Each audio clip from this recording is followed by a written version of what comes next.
Не перестаю настаивать, храп смертельно опасен. Именно за храпом скрывается такая болезнь, которая называется синдромом обструктивного апноэ сна. Сегодня в нашей лаборатории здоровья находится врач Центра здорового сна Алексей Борисович, ну и Владимир Викторович, который не на словах знает, что такое храпеть по ночам и насколько храп действительно опасен. И я обращаюсь к вам, Алексей Борисович. Что же такое храп и почему же он опасен? Храп – это состояние, не являющееся заболеванием.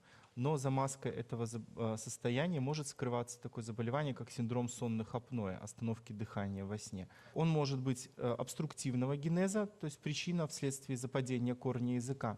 Корень языка западает, у человека перекрываются верхние дыхательные пути, он задыхается, возникает рефлекторный механизм храпа, он всхрапывает, воздух снова поступает в верхние дыхательные пути, он снова начинает дышать. При этом состоянии резко падает насыщение крови кислородом. Есть еще второе, это центральные остановки дыхания. При длительности существования обструктивных остановок и падения насыщения крови кислородом нарушается работа диафрагмы дыхательного центра. Таким образом, нарушается работа легких. И эти остановки дыхания уже смертельно опасны сами по себе. Вот есть такие данные, что каждый третий пациент, который страдает синдромом обструктивного апноэ сна, умирает во сне. По данным Всемирной организации здравоохранения, 40 тысяч человек умирают в день во сне только от этого заболевания во всем мире. И пациенты, страдающие данным недугом, риск возникновения инсульта и инфаркта головного мозга превышает десятки раз. Кстати, Владимир Викторович, в одной из наших программ вы прошли обследование. Вы тогда нам пообещали, что вы обязательно доведете дело до конца и будете бороться с храпом.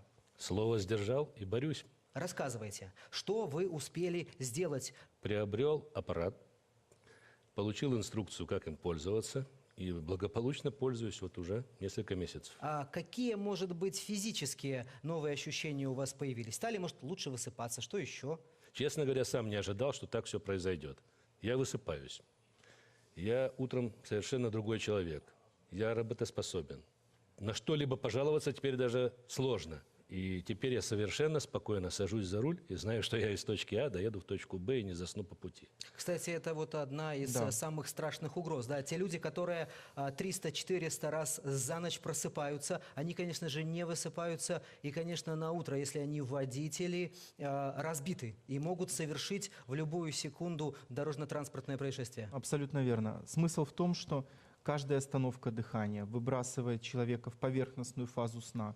И, соответственно, с учетом того, что сон у нас идет медленная фаза, быстрая фаза, и все эти циркадные ритмы должны постоянно повторяться. А человек находится только в поверхностной фазе. Он не погружается, таким образом он не высыпается раз, у него нарушается насыщение крови кислородом два, да, ну то есть остановки дыхания и так далее.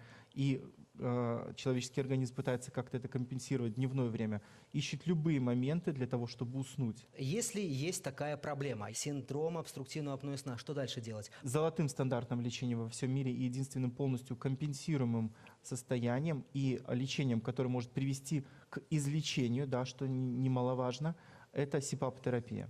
СИПАП-терапия – это лечение постоянным положительным давлением. Для меня интересно, как жить с этой конструкцией по ночам? Ну, привыкать надо, но когда понимаешь, что это необходимо, то и привыкать легче. А можете продемонстрировать, как это делается? С удовольствием. Смотрите. Значит, смысл в чем? Начнем с простого. Маски тоже подбираются индивидуально под пациента. Они могут быть назальные и полнолицевые. Для большего комфорта используются назальные маски, но при крайне тяжелых остановках дыхания используется вот такой метод, как полнолицевой. Она погружается на нос, и таким образом вследствие подачи воздуха рот не открывается, и таким образом корень языка не западает. Это все-таки прибор, там стоит компрессор. Он издает какие-то шумы ночью? Нет, его не слышно. Он работает практически бесшумно. Не слышно, окружающие вообще это не чувствуют. Итак, получается, компрессор подает в маску воздух под давлением. Да, но все немного сложнее. Это компьютер, да, который чувствует остановки дыхания. Плюс в том, что здесь присутствует увлажнитель. Воздух всегда подается увлажненным. Когда пациент храпит, всегда возникает сухость в гортани, сухость во рту. Здесь стоит флешка, которая пишет каждую ночь. И мы можем почитать и посмотреть, хорошо он спал эту ночь, в чем была причина, из-за чего произошла остановка дыхания. И таким образом постоянно снижаем давление. Когда пациенту становится лучше, границы давления все больше и больше уменьшаются, и мы даем пациенту выходной. Сначала 1 раз в неделю, потом 2 раза в неделю. Таким образом идет терапия, отвыкание от аппарата. Чем меньше нужна граница давления, тем лучше. И, соответственно, потом пациент начинает спать без него. Только при синдроме сонных апноэ легкой степени тяжести. Средняя, тяжелая, нуждается в вентиляции достаточно долгое время. А можете вот еще раз примерить маску и показать, насколько просто она одевается? Да. Маска одевается элементарно просто. И подсоединяется дальше шланг. Всего за Всего. несколько секунд. Да.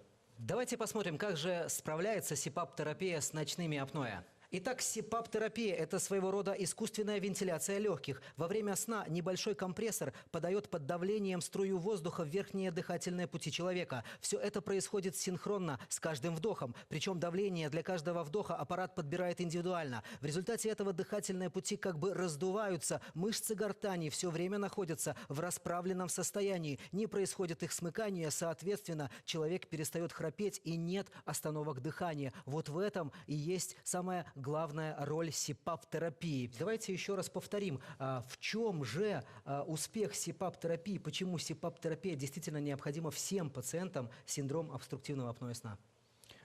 Начнем с того, что это, первое, неоперативный метод лечения, что весьма комфортно для пациентов. Отсутствие храпа, отсутствие остановок дыхания во сне и, как соответствие, отсутствие риска умереть во сне от этого тяжелого недуга. Компенсация артериального давления. Очень приятно, когда пациенты, страдающие артериальной гипертензией, отказываются от жмень препаратов, принимаемых ранее. Нормализация работы сердца, то есть нету аритмии, да, и она компенсируется, и, соответственно, не нужно оперировать и ставить водители ритма. В некоторых случаях снижение массы тела – очень хороший эффект. У меня есть пациенты, которые худеют на 30-40 килограмм за год, которые не могли сбросить. Нормализация гликемии, то есть пациенты, страдающие сахарным диабетом, уменьшают дозы сахароснижающих препаратов либо инсулина.